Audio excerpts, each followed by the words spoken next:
kick off proceedings.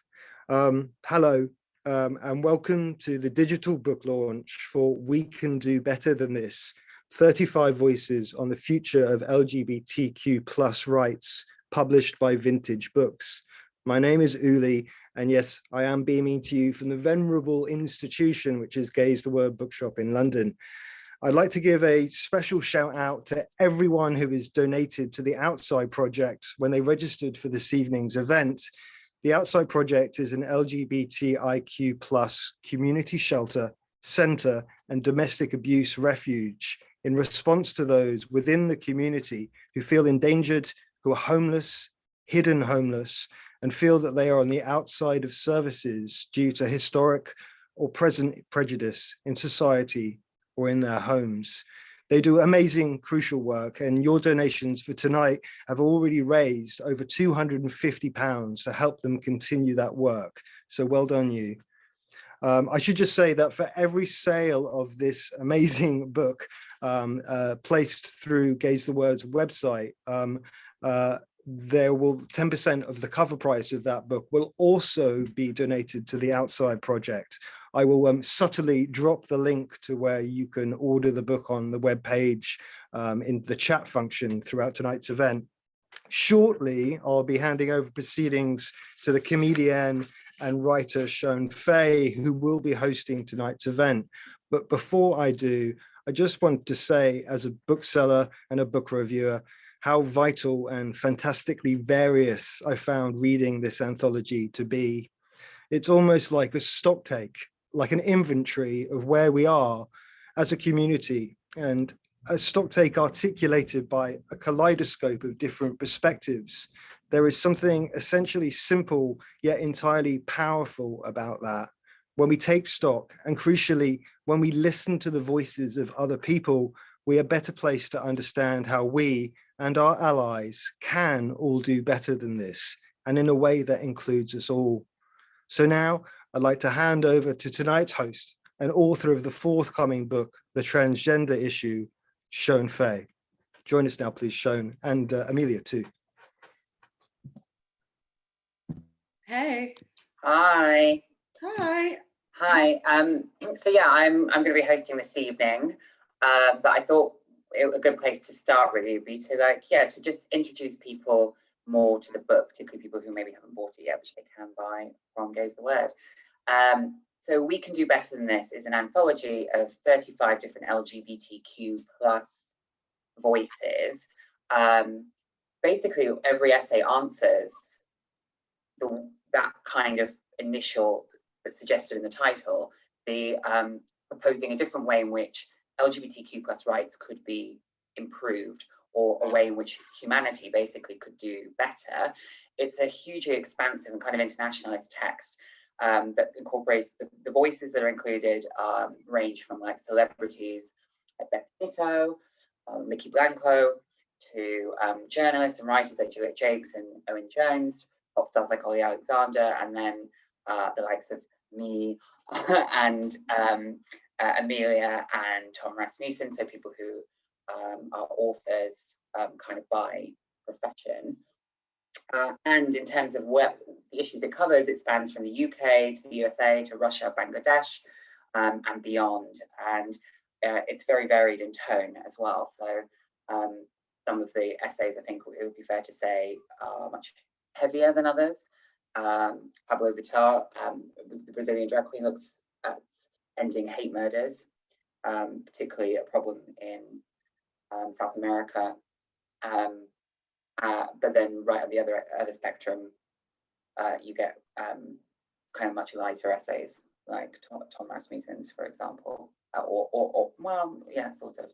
I mean, it's lighter in shade. I don't know. It has light relief. Mine's a little bit funny. Yeah, Wolfgang's poem, which is kind of about like solidarity and club culture and community building over the years, is kind of a lighter one. But yes, it's quite hard to think of the lighter ones because it's but there are some. Well, mine's like relatively light. I mean, I'll read a bit from it later. But I was going to sort of like to open a kind of discussion with you, Amelia. I mean, like I think like it was almost like 2 years, pretty much this month. Yeah, it was 2 years, 2019. And I did an event for you around your first book, Queer Intentions.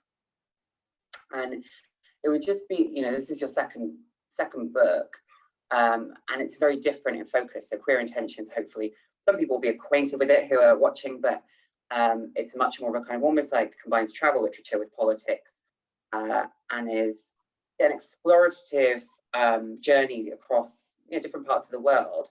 But I know that when we spoke about this book, your second book, you mentioned that a family member had said to you that you feel like this book is, your first book was more for straight people, and that you had to explain more, and this book is perhaps more targeted an LGBTQ plus audience. Is that something you agree with? And I'd be interested to know if you could talk about that a bit. Yeah, I kind of did a double take when my siblings said that on the other weekend.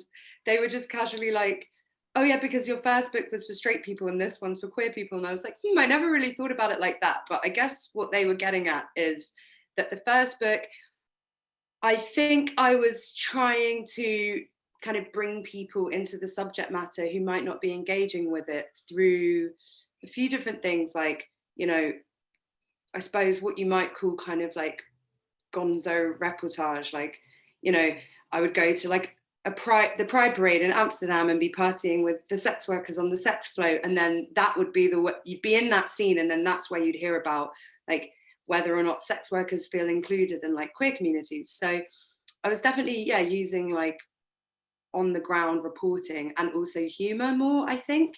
And I would, as we've just touched on, say that this book is a little bit more serious.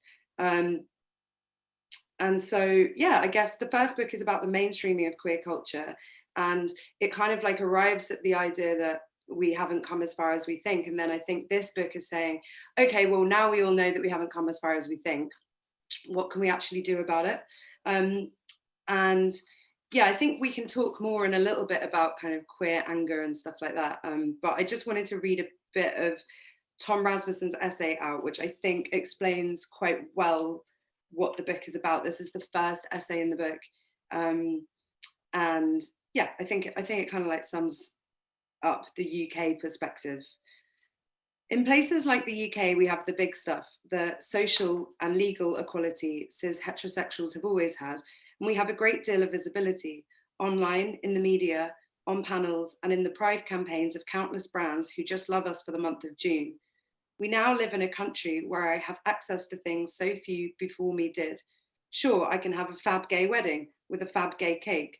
I can cuddle up on the couch with my pink pound, I wish, and watch RuPaul spill the tea.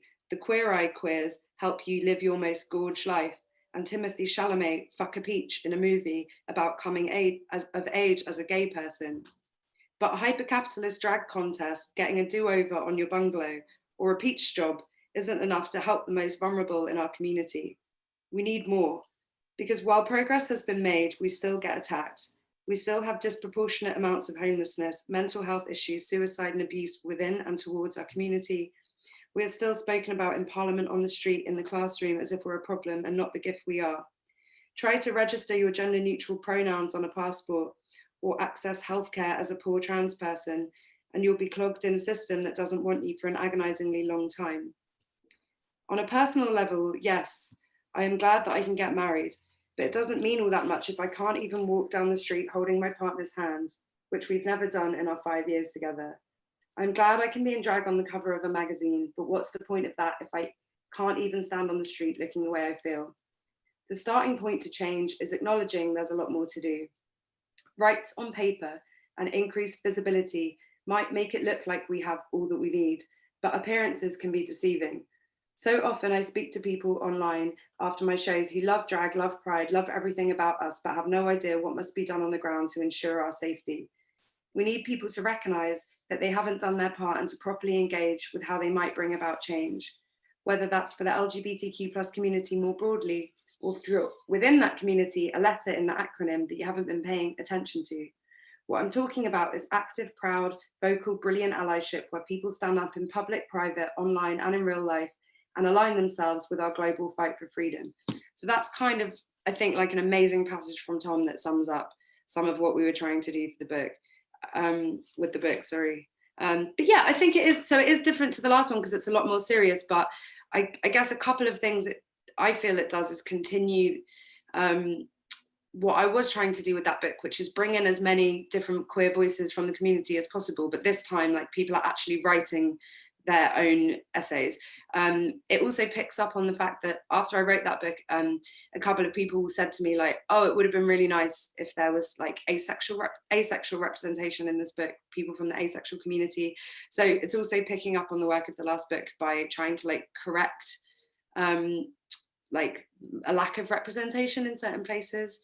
And also, I guess that first book was quite broad in terms of the fact that it sort of spans cities from LA to Istanbul, but this is more global. So I kind of can see a connection between them. Like I wouldn't necessarily say they were like totally different.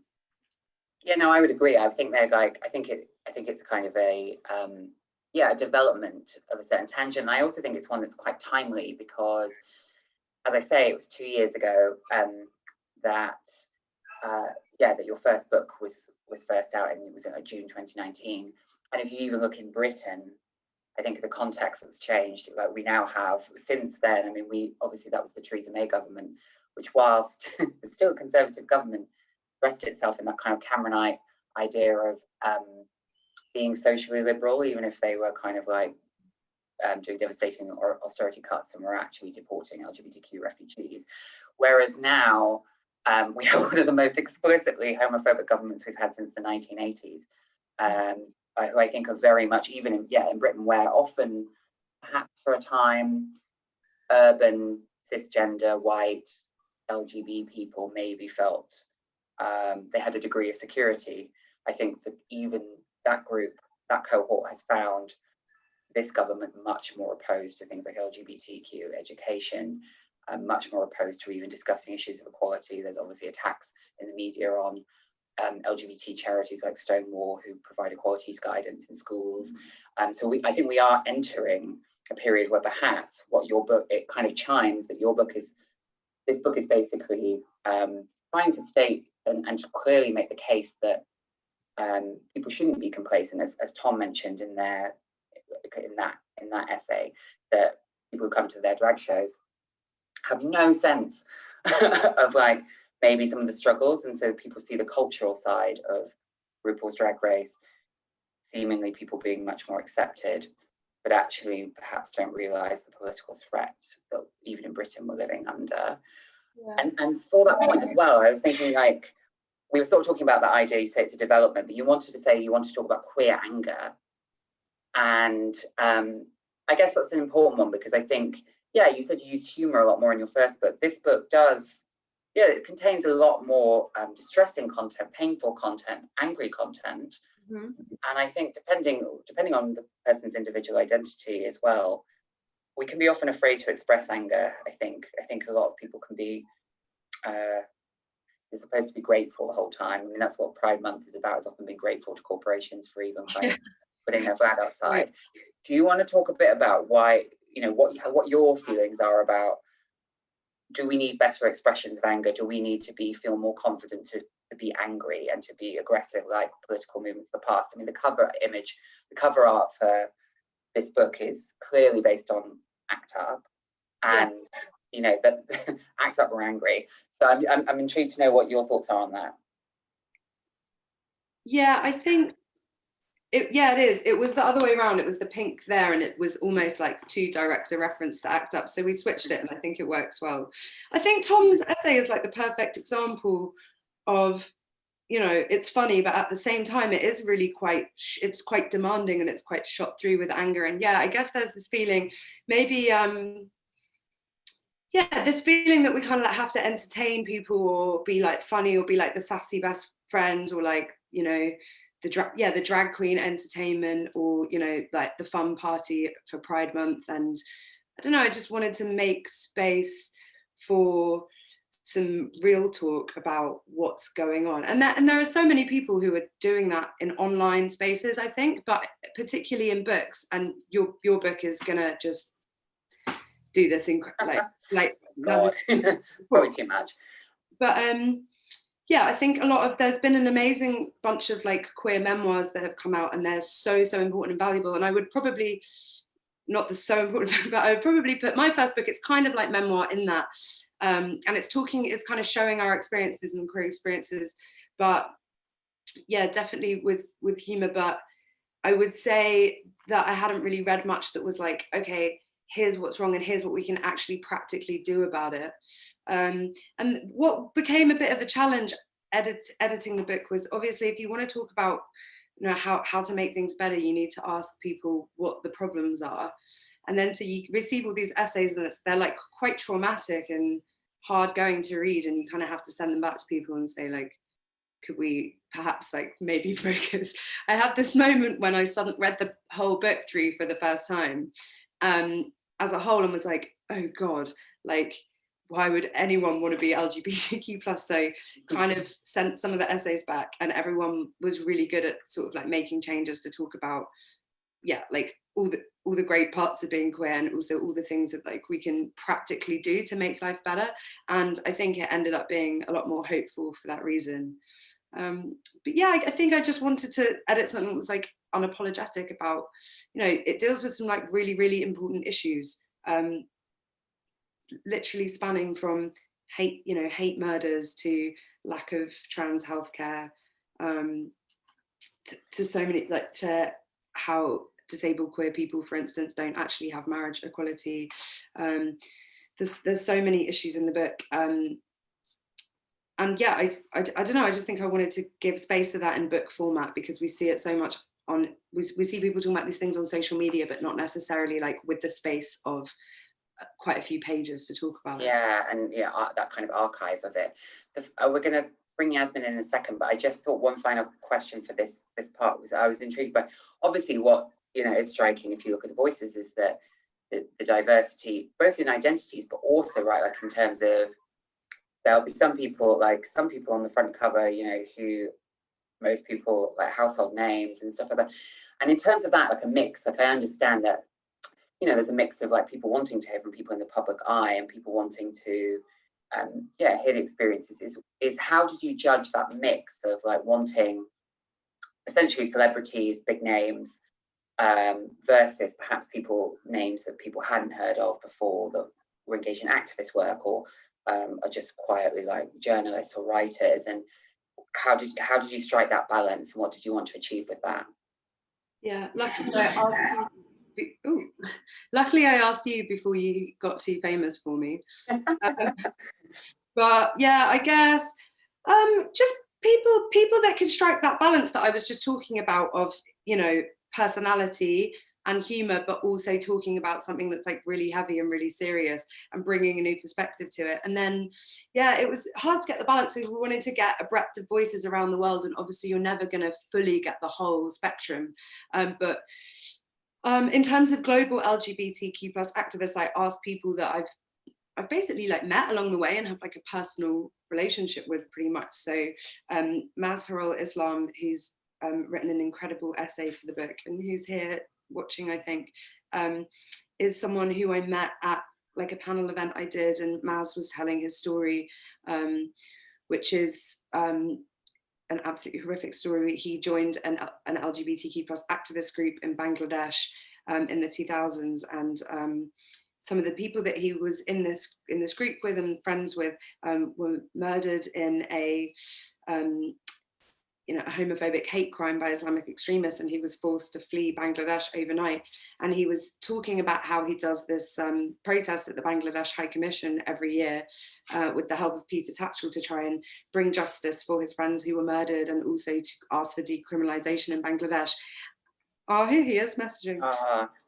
And just hearing that story, it's like, okay, right, how can more people hear this story? Because this is like really, really, really important that more people know about this. So yeah, people I met along the way, people who could bring like personality and sort of like bring these stories off the page, because some of them are about like rights on paper, and you know, that talking about the kind of legality of that could be a bit boring. So people that could bring personality, people I've met along the way. And then yeah, I suppose the idea is that you ask more famous people, because their sort of privilege or fame will draw attention to those lesser known voices in the book, which I think is an important thing. It's interesting though, because like, I mean, like you'd assume you're a celebrity and privilege, but like, because Beth Ditto writes about class, right? Because obviously, you know, she's famous now, but she grew up really poor. And I think it's like, you know, it's interesting that actually I thought that was one of the, you know, most interesting kind of, because it was obviously one of the more big, like the famous names, talking about something that actually does get missed out from LGBTQ plus politics quite a lot, which is class, or at least in the UK, it does.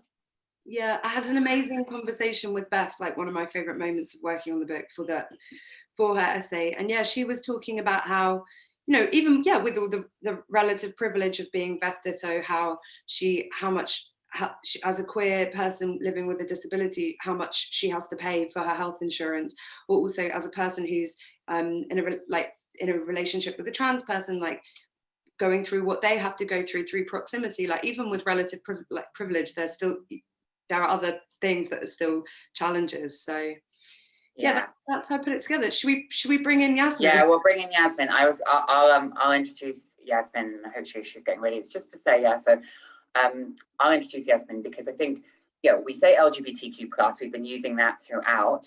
Often we use this without thinking about what the plus might signify or what it might include. And I think there's been a growing awareness of identities that might fall under the plus, including asexuality and aromanticism. And Yasmin is an English model, actress and writer, and she promotes the visibility of asexuality, aromanticism, and of LGBTQ plus people of colour, working as a model. And she's contributed an essay for this book, and she's going to provide a reading. So I'm going to hand over to Yasmin. Hi everybody, thanks for having me. Shall I just jump straight into it? Well, so my chapter of the book is called Ace of Clubs, and it was about my experience hosting an asexual bar at Pride in 2019. So it was the height of summer in Soho. The tube was sweaty, the streets were busy, and I made my way from my quiet town outside of London to see my pop-up bar for the first time. It was impossible to miss it. A black, gray, white, and purple flag hung outside the black building with the words Ace of Clubs printed onto the window in violet letters. I was bursting with pride and excitement as I stepped inside. There was a huge asexual flag painted on the wall, the pillows and beanbags fitting the color scheme in the seating area, drinks named after asexual puns in the free bar, and my hashtag, this is what asexual looks like, with a human-sized frame so that people could take their picture of it in the photo corner. The venue and the two-day event was everything I had hoped it would be. The occasion was a beautiful blend of insightful discussion and carefree drunken fun. Downstairs, we had a cinema for a screening of my asexuality documentary, followed by a Q&A with the cast. There was a panel event and a cake decorating corner, a nod to the running gag in the asexual community, I'd rather eat cake than have sex. Then the alcohol started to kick in. We were singing Queen songs at the top of our lungs, debating whether Nicki Minaj was better than Cardi B, ordering irresponsible amounts of pizza, and video calling our non-asexual friends to relish in the fact that we were united like a long-lost family. From the outside looking in, it was just a party. Just a bunch of people hanging out who happened to have something in common. In Soho during Pride season, that would have been a commonplace. But this was different, and it meant much more than your average party, because nothing like this had ever happened for asexual people before. Even Budweiser had noticed the lack of Pride events for us. When it was announced that they were sponsoring Pride in London that year, they approached me with the idea of creating an asexual bar and wanted to sponsor the project. I'm aware that some people in the queer community are dubious of corporate sponsorship, but I decided to take them up on their offer because there's so little visibility and opportunity for asexual people. It was the first time a large company has sponsored anything for the asexual community, and without their help, that monumental weekend wouldn't have happened. Not only was it a positive step for asexual visibility, it was an unforgettable memory for asexual people who could finally feel united and recognized outside of the internet, outside of their own bubble. When the doors first opened, in came asexual people of different ages and backgrounds. Some were friends, some alone, but although not for long. One of the first people to arrive was a girl around my age who said that she'd never been around other asexual people before, but she'd heard about the event on my Instagram and wanted to come. Most extraordinarily, a male model had come all the way from Trinidad after his friend on the island had sent him a link to the article about the event. As I'm also Trinidadian, the coincidence was insane, and we became great friends almost instantly. Despite all the activism I do, it's still rare to meet other Black asexual people. There are more ACEs, shorthand for asexual people, of color at ACE of clubs than I'd ever seen at any other occasion. Not that there have been that many occasions. In a community that is usually represented by white asexuals during our fleeting moments of visibility, people told me that seeing a Black asexual woman at the front of the project made them feel seen. Even though it was the first time we'd met, my friend from Trinidad and I hastily planned to go to UK Black Pride together to celebrate our queerness and our West Indian heritage. Throughout the night, I often had to remind myself that this wasn't all a bizarre, far-fetched dream. Their hostess wasn't a seasoned Londoner, a quintessential part of the queer scene, a party girl, or even a social butterfly. Despite the impressions that could be derived from my social media, I was your local friendly neighborhood goth who was unusually Black and unusually asexual.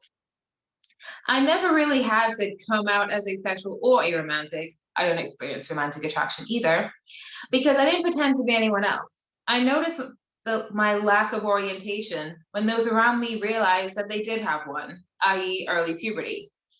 But it was just another quirk to add to my list. I wasn't particularly concerned about it until I noticed other people's reactions. At first, the assumption was that I was a late bloomer, or that I was just too young to have an orientation, even in my 20s. As time went on, though, people began to theorize that there had to be something psychologically or physically wrong with me. She's probably a lesbian and she hasn't realized yet. That isn't uncommon in psychopaths. Maybe you just love yourself too much, or you just haven't found the right person yet. Or is it a hormone issue? But do you masturbate? And so you can reproduce of yourself like a flower, which is a few of the things I heard quite often. Considering that most people didn't know what asexuality was, they sure did have a lot of opinions about it. In 2019, a Sky News data poll found that while half of the public thought they could define asexuality, 75% got it wrong. As for how many asexual people there are, well, there hasn't been a lot of research conducted into asexuality. It's commonly cited to be about 1% of the population. And even if asexual people do only make up 1% of the population, if we apply that to the whole world, that's 75 million people. Less than 2% of the world's population are believed to be ginger, but most people still know a ginger person. There's also a similar percentage of transgender people in the US, and the visibility and awareness for trans people has increased exponentially in recent years, while asexual visibility has improved only marginally during my lifetime. That invisibility has wide-reaching damaging effects. Despite the leaps our society has taken when it comes to talking about the diverse nature of human sexuality, and despite the positive impact of feminism, the boldness of sexual liberation, and queer culture infiltrating the mainstream, asexuality has been left behind. I realized that the discrimination and abuse came from a lack of understanding, and that if more asexual people didn't do something to change that, we'd have to keep dealing with the ignorance. That was why I decided to use a platform I gained through my work as a model to raise awareness for asexuality. Cool. Thank you, Yasmin. I love your essay so much. I guess, yeah, I just wondered if you could tell everyone a little bit more about what you did do was start a hashtag called "This is what asexuality looks like," and kind of became a role model for the community. Yeah, why you started the hashtag, and also how it was received, because you're an underwear model, and that's not really what most people think asexuality looks like, but it can be. Yeah, I mean, as I mentioned, I already had a platform through my modeling, but I never, even though I kind of been quite open about my asexuality in my personal life, I had it online because I didn't really think that people would care, and I didn't think that people would want to be represented or anything by someone who looks like me, because I've been told my whole life that I don't look asexual and I don't seem asexual because people have a kind of rigid Sheldon Cooper-esque idea about what asexual people are like. And for most of my life, I didn't actually see that many asexual people to even be able to debunk those stereotypes myself. And when you kind of rely on the media to represent you, there's always going to be a fair chance they're not going to do it right. So with the hashtag, "This is what asexual looks like," it was kind of just meant to be a literal response to people saying, "You don't look asexual." It's like, this is what asexual looks like. And when I started that, I wanted to give the agency back to the asexual community so we could represent ourselves and share the diversity without having to rely on the media to get it right. And it's kind of become a really good resource and kind of like a battle cry for our visibility, because our population is so small, the chances of running into another asexual person is statistically slim. So a lot of us haven't really seen other asexual people. And even online, you might just see like emojis or avatars, but this is a way you can type that in, scroll through and find literal faces and pictures and stories of real asexual people and kind of take an easy glimpse into our community that really shows our faces. So that was kind of how it came to be. One thing I love about your essay so much is you talk about Pride, and obviously it's Pride Month. And yeah, you talk about why maybe some people have doubted that like asexual communities belong at Pride, but you say, you know, what we're here at Pride is to communally kind of be visible as people who like, you know, these terms like don't like love or have sex differently or whatever. So, and asexuality doesn't fit into like the heteronormative mold of like what we think of as how our romantic or sexual lives should be. Could you maybe say a bit more about that and how asexuality fits into Pride and what challenges you faced? Yeah, I mean, I went to my first Pride event when I was 14. It was kind of an accident. It just happened to be in the local park that I usually hung out at. But then that was also the first place where I met some asexual people for the first time. It was when I first saw the asexual flag. And it never crossed my mind that it was a contentious issue or that there was a question about whether or not I should be allowed to be there, especially since there are so many straight people that go to prides. And but it's something, obviously, the more activism I've done, the more time I've spent online, I have received an unfortunate amount of backlash from within the queer community, where I think it partially stems from the miseducation and the belief that being asexual means you're anti-sex, and therefore we're going to come in and say, stop being proud of your sexuality, stop touching each other, stop kissing each other. And then also this kind of strange sort of almost oppression Olympics idea of like, you haven't suffered enough to be here, and there's no one stopping you from feeling proud of your sexuality. But people who are asexual aren't straight. I've never related to the straight experience in the slightest. I'm not sexually attracted to men. I'm not sexually attracted to women either, but I'm not sexually attracted to anyone. And that is, I can't think of anything else that sounds queer than that, really. That seems like a pretty queer phenomenon to me. And asexuality intersects with so many other parts of the queer community. There are so many trans asexual people, non-binary asexual people, asexual people that still experience romantic attraction, and they might be homoromantic or biromantic or in polyamorous relationships. And there's so many different ways that asexuality overlaps with the rest of the community. And even in the ways that it doesn't, it still sounds pretty queer to me. So I've always found it to be quite a strange debate, but it is unfortunately common. And I'm fortunate in the sense that I've been able to go to prides in real life and interact with the communities in real life. But for the asexual people that don't get to do that and they only see these spaces online, I think a lot of them feel like they wouldn't be allowed or wouldn't be welcome, just because there is so much like acephobic hate from within the community that specifically occurs online that I've never actually had in person, sadly. And at the end of your essay, you kind of talk about how, as a kind of movement, like asexual visibility is still quite nascent, and we can kind of shape what that looks like.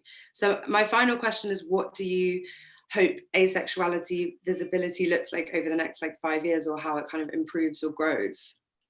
I mean, I definitely hope it speeds up. It's been kind of at the same place for over 20 years. And I don't even want to be anything crazy. I just want it to be just part of the conversation. People say, oh, you could be gay, you could be straight, you could be bi, you could be this, say you could be asexual, and just kind of include that in it and teach it in schools and add it into the Equality Act and just do all these things that aren't even that huge but can make a really big difference to a lot of people. I just love to see it just normalized and included in all these conversations and spaces about it being misrepresented as either a new trend that just started or an anti-sex movement or just celibacy, which also isn't what it is. Amazing. Thank you for reading.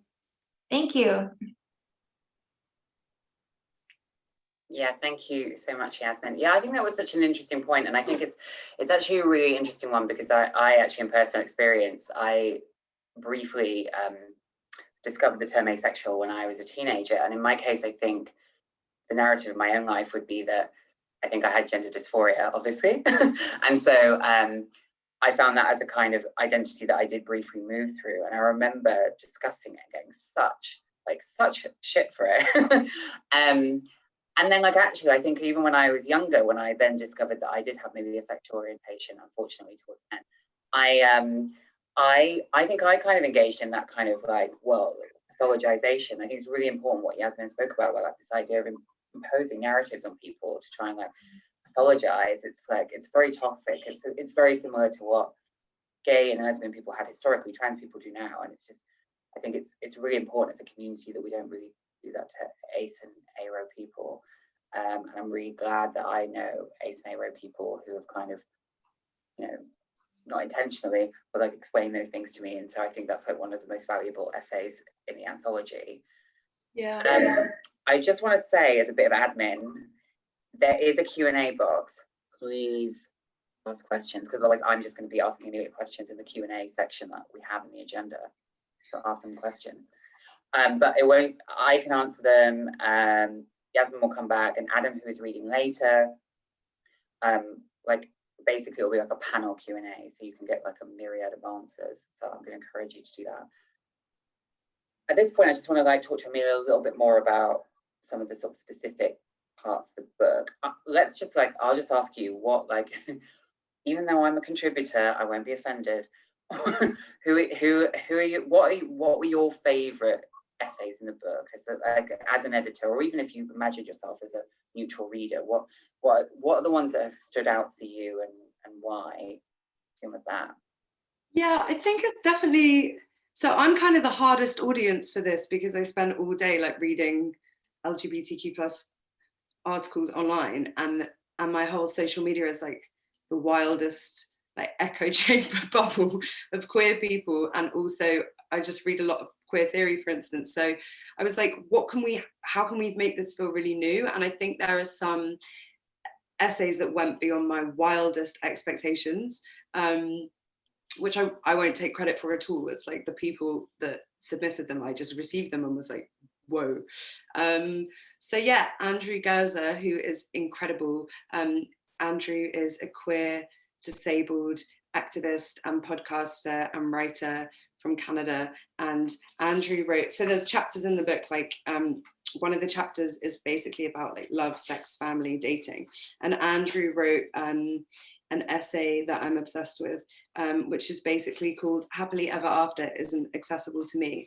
And yeah, it's all about how we have, in many countries, we have same-sex marriage rights on paper, but if you're a disabled queer person and you decide to get same-sex married, then your disability benefits will be worked out based on your household income. So you actually likely lose those benefits, and therefore your kind of like personal autonomy in many ways.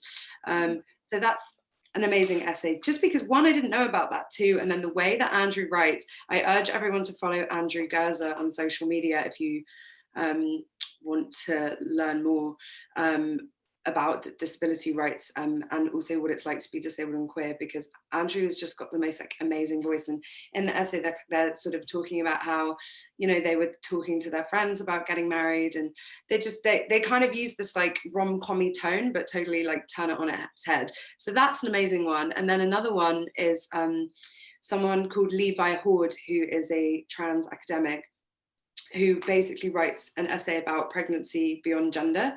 And it's all about how society would improve kind of on the whole if we stop taking such a gendered view to pregnancy. And that includes like trans people who start families, but it also includes like everyone in society, and how it would kind of like eradicate a lot of societal sexism.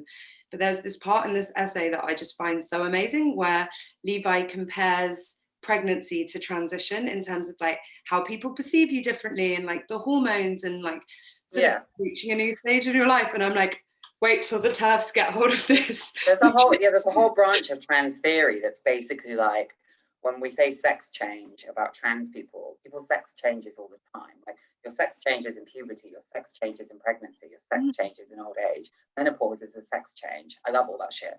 Carry on. I just, yeah, I did. I honestly had never thought about it before and was like, I love this. And then was, yeah, just writes about all the different kind of ways that, yeah, like maybe like how trans masculine people parenting can make us think about like the role of mother and father in like a whole new way. I just found it like really expansive.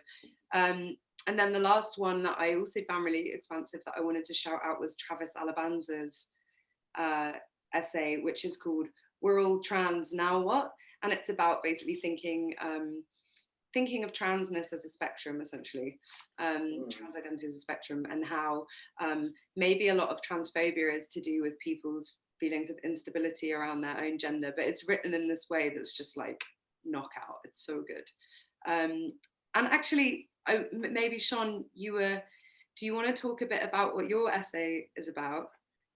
My essay, oh right, yeah. So, well, the thing is unfortunately, Amelia asked me to write an essay for this book in January 2020, when I had just gone through a breakup 5 days before, and I was literally crying on the floor.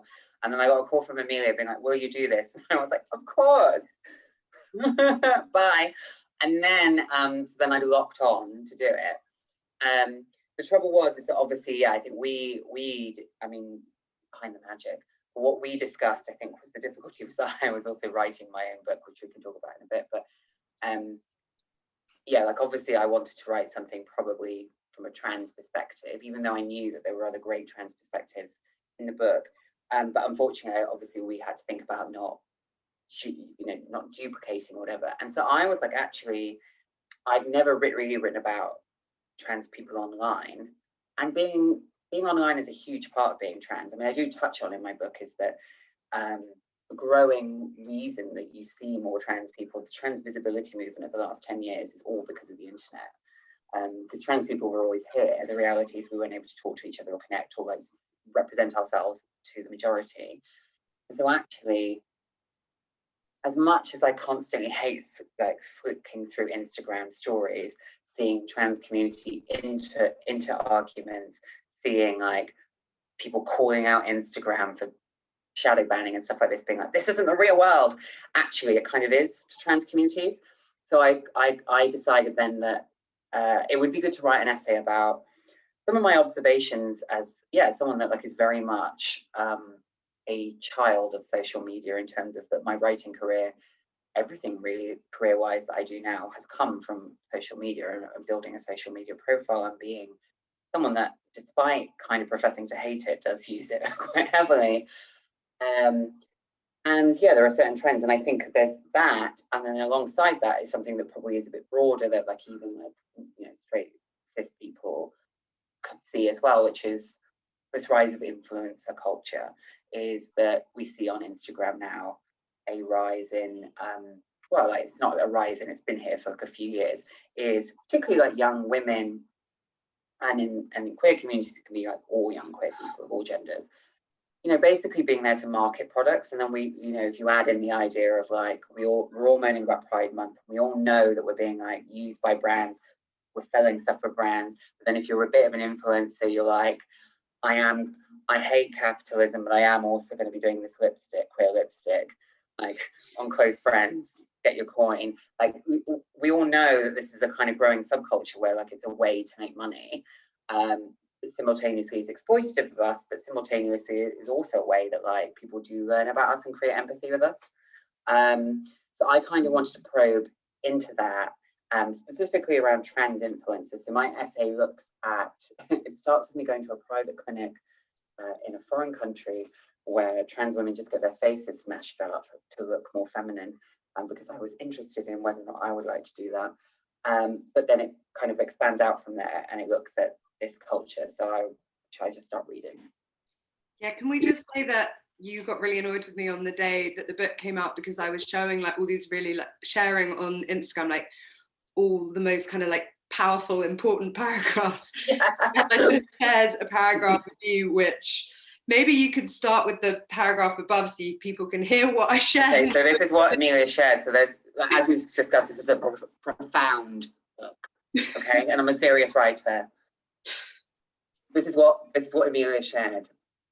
Certainly, my own experience of using the internet to express and shape my identity as a trans teen was far patchier and more dismal.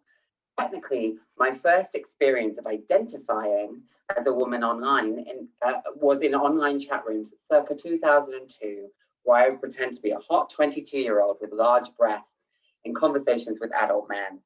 I mean, it just makes me sound like, I mean, I did.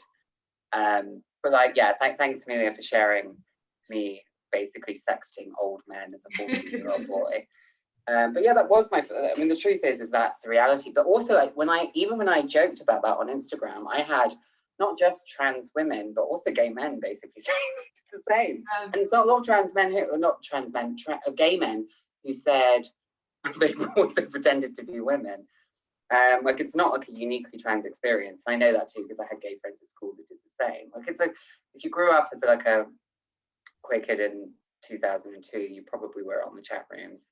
Exactly. Sexting old men. Anyway, but this section I'm just going to read now, it's not that long. It's about kind of, I just chart some of the evolution of, and I don't know if there are trans people listening that will be aware of this, of the ways in which, like, how trans people gain knowledge from each other online has changed. In the 2020s, there are far more ways to be trans online than the clunky web forums of the 2000s. A lot of modern content, though, revolved around physical transition. 10 years ago, insider information would come from forums with names like Susan's Place, where a user might cheerfully narrate the ups and downs of getting electrolysis on her scrotal sac prior to vaginoplasty. Now, things are a little more glossy. The trans YouTuber is a subgenre of its own in which glamorous sounding names like Gigi Gorgeous, Nikita Dragon, and Jamie Rose D herself, and I interview her in the piece, share slick face-to-camera content about the physical and mental demands of hormonal and surgical transition. I've only got a lot of sun in my eyes. I've relied a lot on YouTubers in my own transition and find myself addicted to the form of the surgical diary.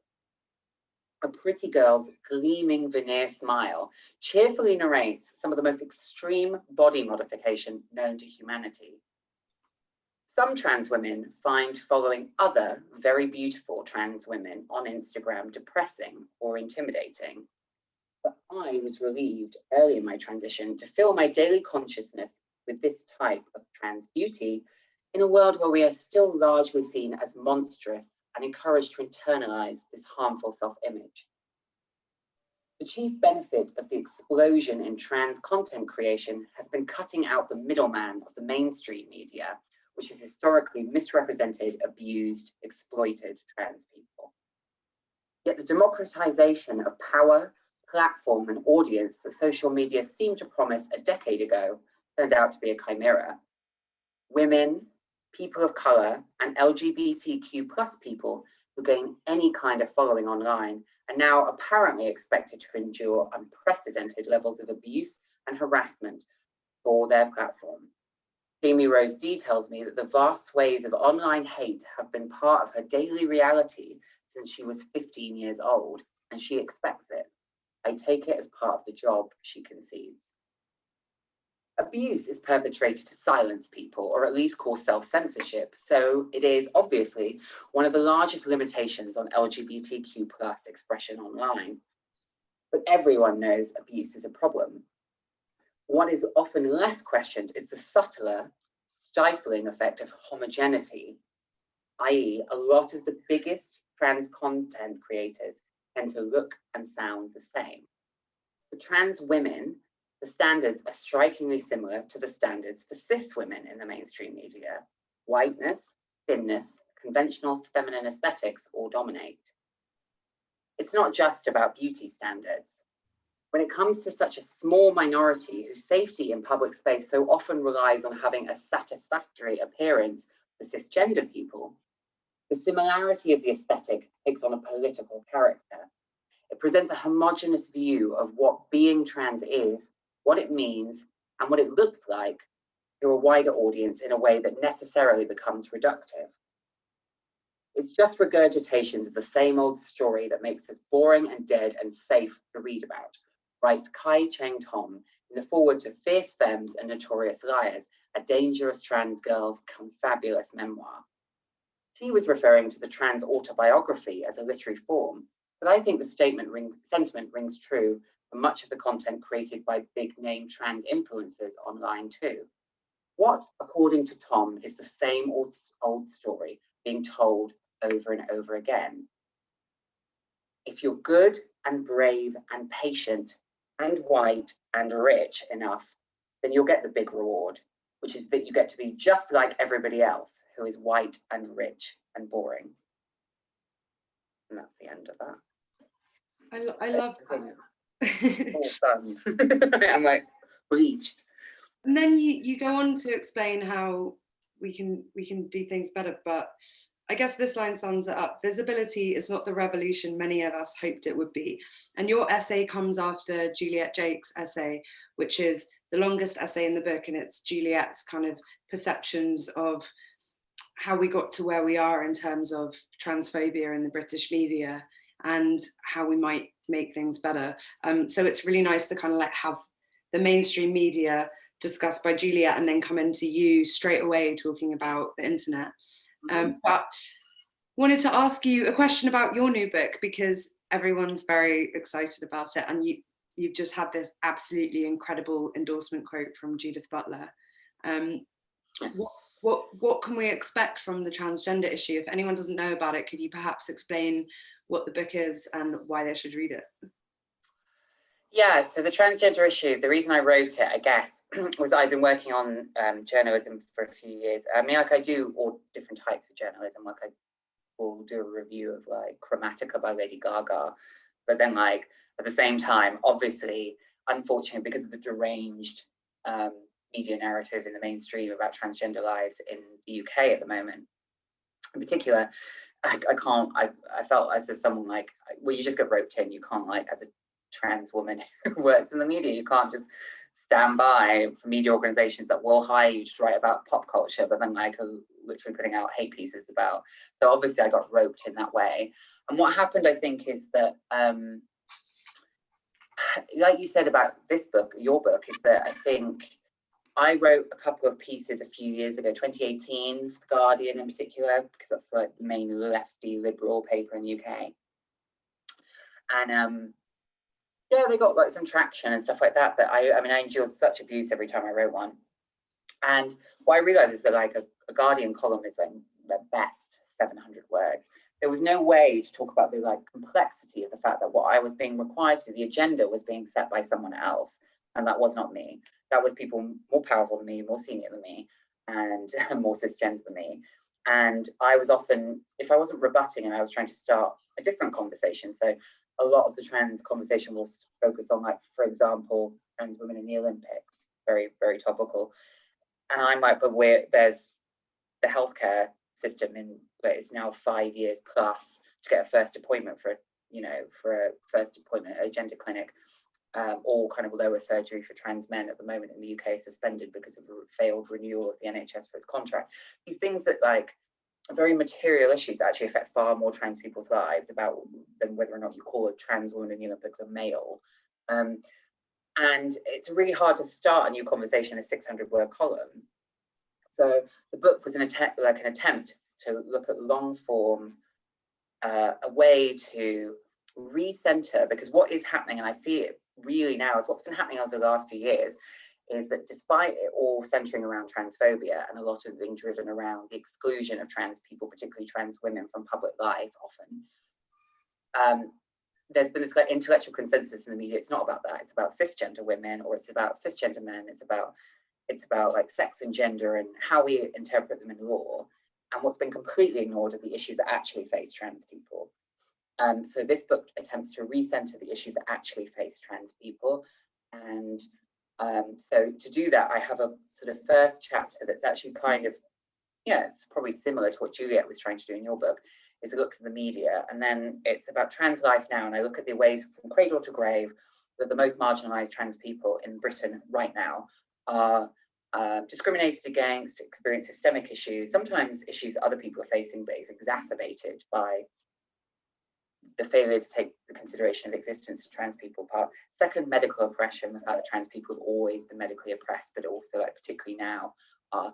Third, class struggle is that we're represented as individualist, bourgeois, we're just desperate to get cosmetic surgery and tell everyone that they can be whoever they want to be, and even though that's not real class politics, actually it's like trans people are much more likely to live in poverty, trans people are much more likely to be discriminated against at work. The fourth chapter is about sex work, because the vast majority of trans people, particularly trans women worldwide, do sex work. Most trans murders are against trans sex workers. Trans sex workers are invisibilized even in LGBTQ plus communities and in sex work communities, and experience high degrees of violence and vulnerability. And also because there's a parallel between the trans movement and the sex work movement, because basically it's like undesirables to like maybe middle class feminists. And then the final one is fifth one is the state, looking at trans people in prison, their relationship to the police, and trans immigrants, migrants, and deportation and asylum, and in Britain, how they operate against trans people, but of course against, like, you know, I don't argue for trans prisoners to not be in prison and not critique the entire prison system. And then the final two chapters are like why trans people fit into the LGBT community and LGBTQ plus community as well. Considering that there's this dedicated move to separate us off, like, you know, trans women are enemies to lesbians, or Stonewall lost its way when it started including trans people. There's a chapter on that, and the final one is obviously the spicy one, which is on feminism. That's kind of a very quick way, gallop through what that book covers. I'm so excited to read it. My girlfriend stole it off my bookshelf. I was telling Shon yesterday and was like, this is written in such an amazing way. And I was like, how's it written? And she was like, just in the voice of truth and justice. And yeah, that's me. Yeah, very short, like sensitive, like it's like super short, super clear. If you don't know about these issues at all, apparently it's like written in a way that you can really come with like not much previous knowledge. Yeah, it's intended. It isn't. I will plug it that way. It is intended that if you don't feel like you know enough, why I've written it, like obviously I want trans people to like it, like I do, and but I've written it for, I guess, people in the middle of like this polarized debate, and people who are trans allies, but they feel like, you know, like if it's like your aunt or whatever is like sort of saying stuff that you feel is off, but you actually don't understand how to answer her points. I've been asked for that book before. I was asked for that book many times on panels, so I've written it. There we go. Amazing.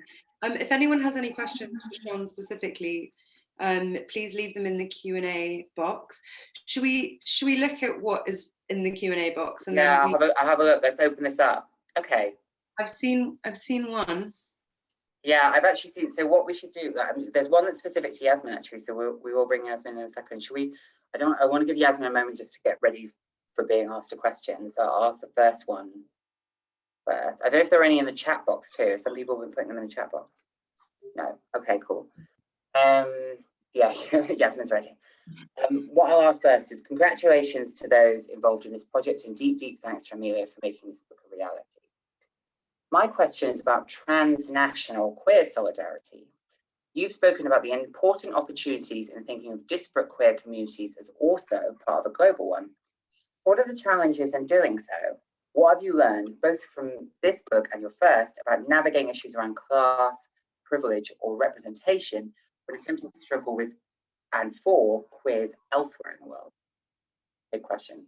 Yeah, it's a good question. I think that the first thing I'd say the first thing I've learned is that I'm very, very much still learning. And I think that's the way it should be and will continue to be.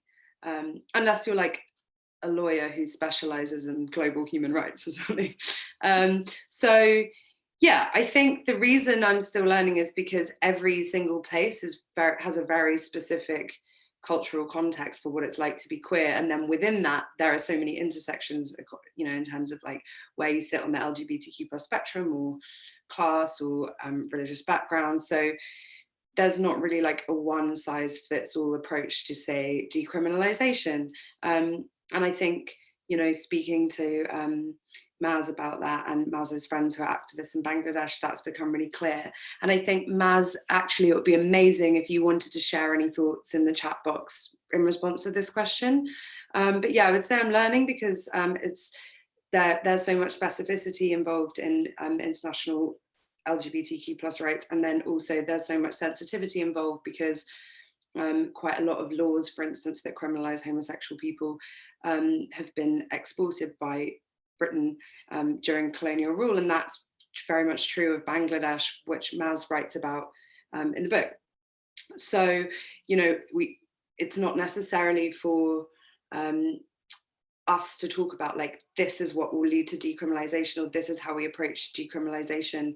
I think it's really important to listen to people who are activists on the ground, for instance, in these places. So like, that's why it felt like really good to be able to bring Maz's voice in, and something I'd like to commit to more going forwards in my work is trying to bring different activist voices, especially now that we're living in this kind of like Zoom society where we can do that more easily. Like I will be doing quite a lot of events in future that really do that, so people can speak about their local context, and in that sense of listening and uplifting voices, I guess, yeah, there's great people to follow like Maz or Jason Jones, who won decriminalisation in Trinidad and Tobago and fights for other places.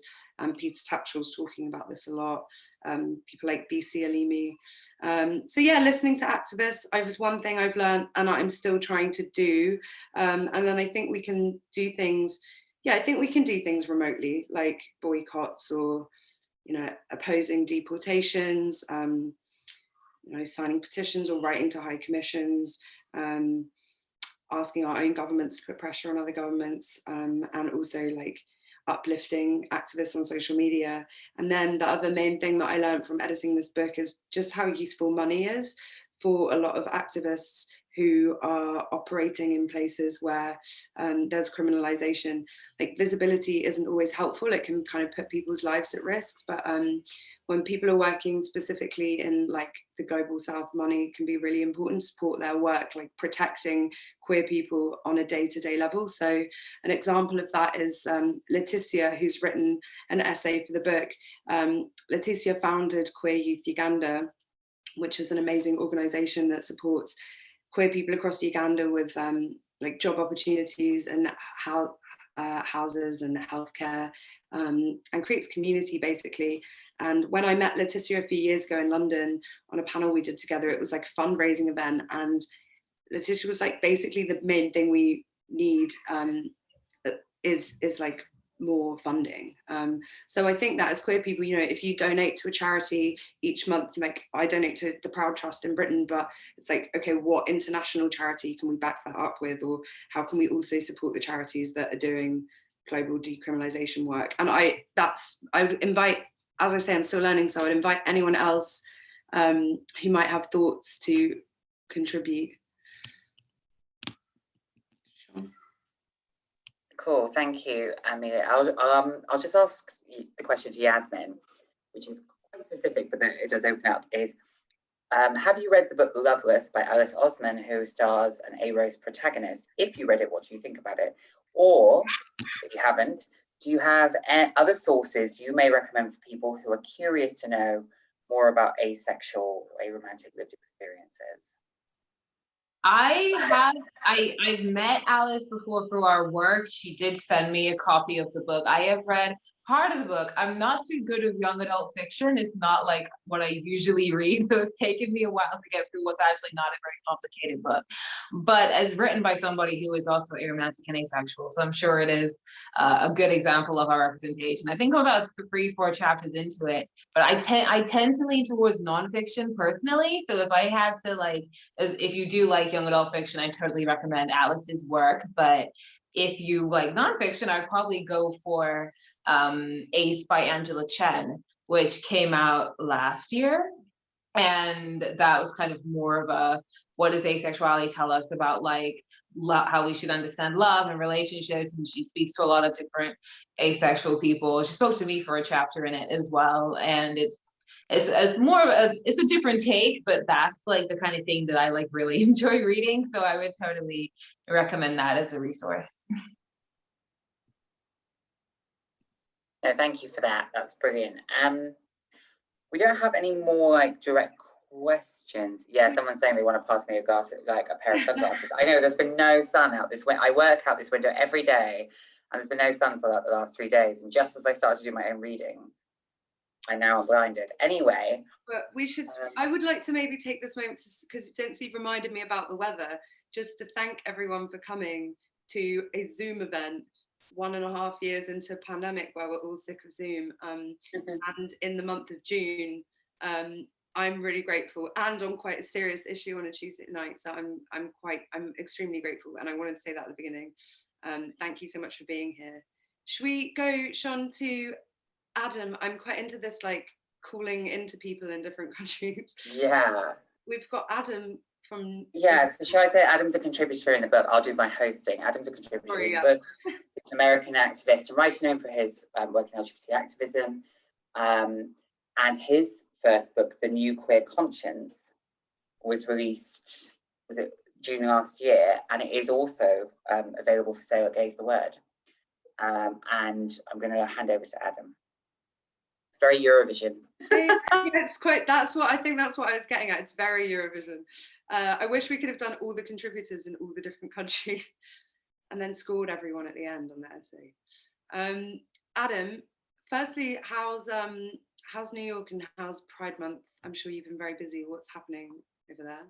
Things are good. Things are good. I'm so excited to be here. I'm really honored to be a part of this. I love Gaze the Word. It's where I studied abroad in the UK, and I'm like a really gross American Anglophile. And I just love Gaze the Word. And I'm Shon, I've been such a fan of yours for so long. I've been following you on the internet since I think Tumblr. And Yasmin, I'm just so grateful for your voice. And I'm really thrilled to be here. And New York is wild. It is a nightmare and a dream come true, as it usually is in New York City Pride. Today is primary election day, so add that onto it. We have our first non-binary person running for city council, and they were endorsed by AOC this morning.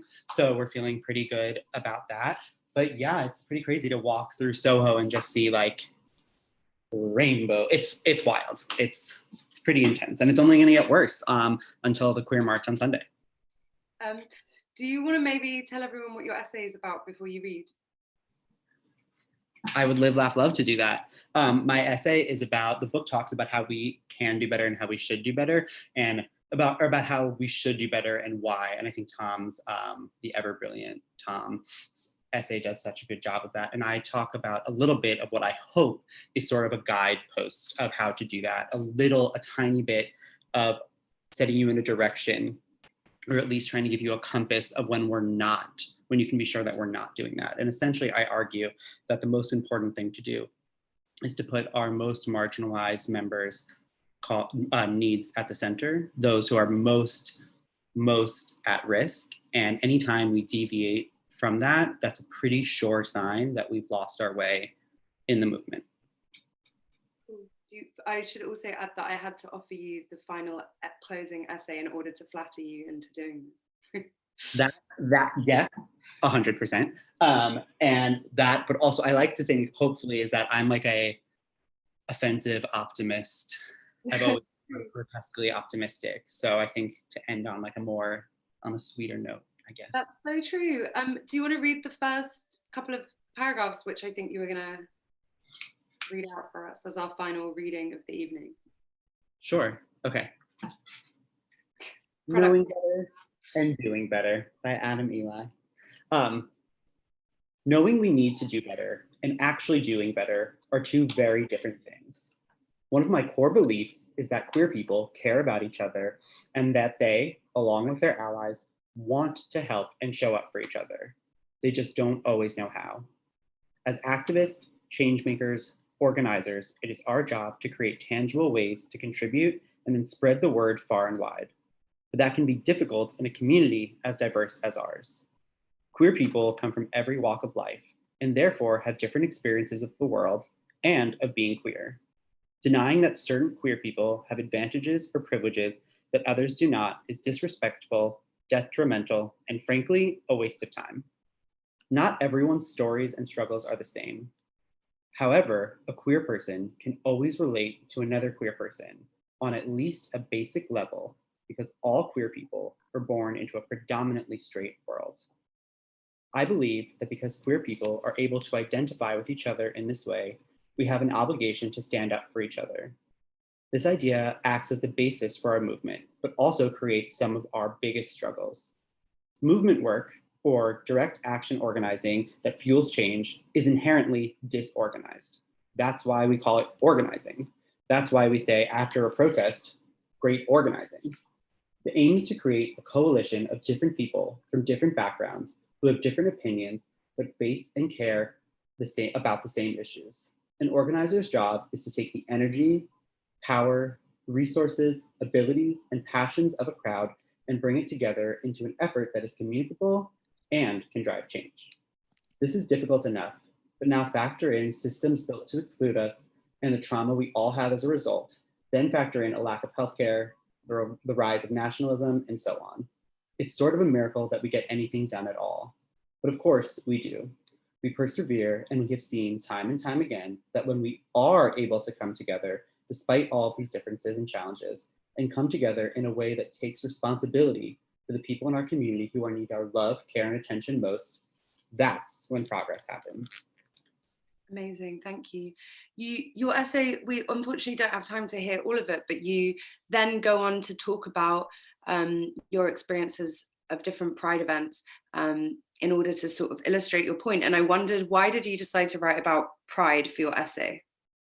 Yeah, sure. So I come from an intensely Jewish background and an intensely Jewish place, and part of the Jewish life, culture, and calendar is holidays. We have a lot of holidays. And I think of Pride as like the most important queer holiday, and I grew up like loving cultural holidays. And I also had, when you asked me to do it in 2019, I had just experienced something extremely, extremely intense and very difficult, which was Stonewall 50 in New York City. I live like 10 blocks away from Stonewall. And so to watch all of that go down between the corporate fanfare, the relentless attack on trans life and Black trans life with Trump in the Oval Office. And it was just, I felt like my head was going to explode. And I went to a dinner with a bunch of other queer people for Out Magazine, and I just looked around at all these other, like journalists and drag queens and figureheads and like whatever you want to call like gay internet come to real lifeness. And we were all just like besides ourselves and like so shaken and unhappy. And then the next year was Black Lives Matter, was the March for Black Lives Matter. And basically what happened was there was a schism, there was a shift in which the main parade took place with all the corporate sponsors and not giving space for community. And then there was another march called the Queer March, which had no corporations, no police, and put trans people and people of color to the front.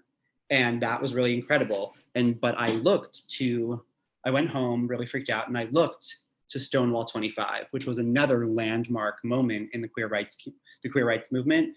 Stonewall 50 and Stonewall 25 at the time were the largest queer events that had ever happened. They both had an international focus, and the same exact thing happened. There was a march, and they didn't want to let drag queens or people displaying kink in the march. And obviously half the crowd was like, screw that, and started their own march called the Spirit of Stonewall. And so we see this constant tension, and it plays out at Pride. And something I always like to remind people is that like, we think of ACT UP now as these sort of like universal heroes, which I think they are, but at the time everyone hated them because they kept on doing die-ins in the middle of Fifth Avenue and like holding up Pride for hours and hours and hours.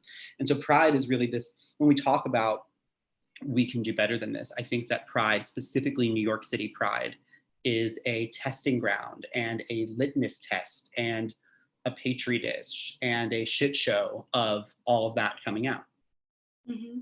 Amazing, thank you. Do you mind doing a final little reading, which is the end of your essay, which kind of brings to life what you said? So you were talking about the kind of disconnects between in 2019 the super corporate parade, and I think one thing you mentioned is like you got invited to like some kind of like branded dinner on the anniversary of the Pulse Orlando shooting, and we're just like, where has pride gone? And all the like violence that was happening towards specifically trans people of color. And then in 2020, main pride, official pride, was cancelled, and you write about what that kind of made space for instead. I'll let you read. Yeah, absolutely. So in September 2019, the Queer Liberation March team began planning for Pride 2020. And the Queer Liberation March, those are our folks. Those are the folks that we like, the non-corporate folks. Those plans, along with much more, were instantly shoved aside in March 2020 when, boom, the entire world shut down due to COVID-19. Then, on May 25th, George Floyd was killed by the police. Like many others, I watched as protests against systemic racism and police brutality erupted in every state in America, and as thousands of people attended protests in Paris, London, Berlin, and across the world. With official NYC Pride events canceled, queer people took to the street to support Black lives and Black queer lives. And there were at least 4 big rallies at the Stonewall Inn itself. Day after day, week after week, queer people from all over carried signs with the names of Black trans people who had been killed. Going to take part in these heavily charged and intensely political spaces, I saw the folks that I expected to see, the activist-leaning crowd and the folks who marched in the Queer Liberation March the previous year. But I also met other queers, many of whom who had never campaigned like this before, with much of the world in lockdown. Being at these protests, especially in the beginning, felt inherently radical, although of course we were wearing masks. Every day, more and more people joined. On June 15th, our action reached its peak at a march called the Brooklyn Liberation to honor Black trans lives. The organizers asked the attendees to wear all white and meet outside the Brooklyn Museum. There were 6 speakers, and they spoke from a balcony above the museum's entrance. Organizer and writer Raquel Willis led the crowd in a callback chant, which became the day's rallying cry. I believe in my power. I believe in your power.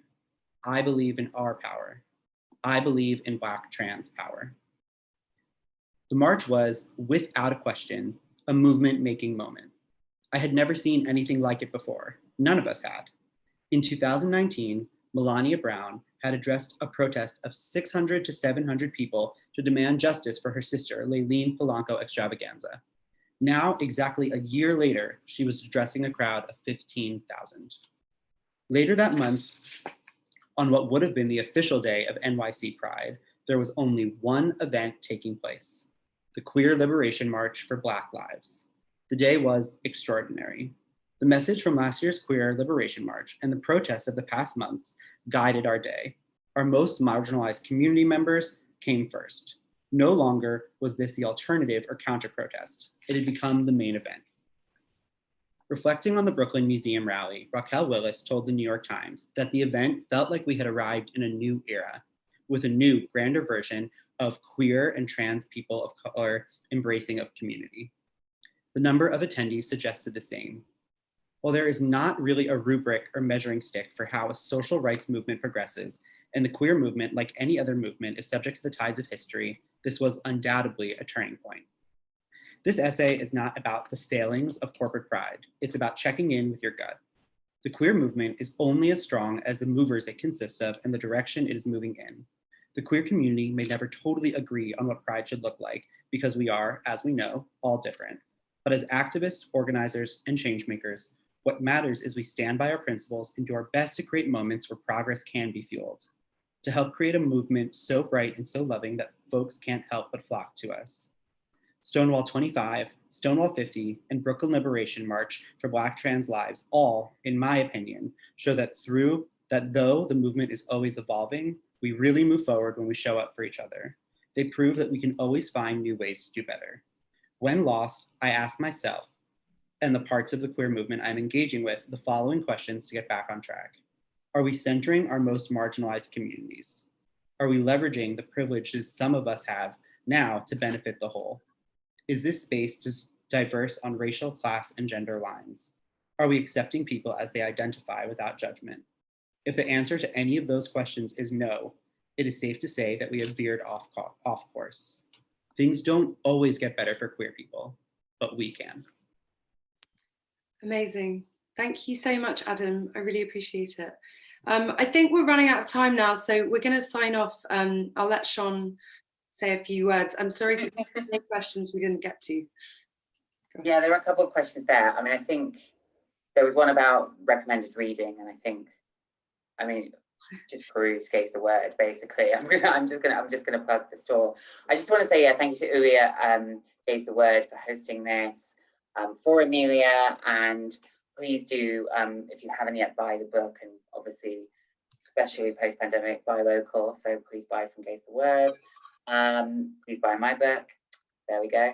And yeah, I would just like to thank all of the guests as well, that I'm sure Amelia would as well, like Yasmin and Adam, who both gave up their time to come this evening, of everyone that's come to watch it. As we say, on a kind of like warm, sort of reasonably warm Tuesday evening. And obviously thank you to Amelia for writing the book as well. And thank you for assembling so many people. Like, I can't imagine editing an anthology. It sounds like absolute hell for admin. So well done on that. Yes, I can confirm it's like herding cats. And you know that from all the annoying emails I sent. Yes, I do. Yes, I do. And then I moved on to WhatsApp when you didn't reply. And so I think we're all still friends, so it's a miracle. I just wanted to second that. Thanks to Gaze the Word, and also thank you to everyone at Penguin who helped arrange, and also to Alex Russell, who was an amazing editor. And thank you all so much for coming. Maz has left a comment in the box set. Hopefully that stays up for a little bit, but I'm gonna, thank you everyone for coming. Really appreciate it, and have a good evening. Bye. Thanks. Bye. Bye.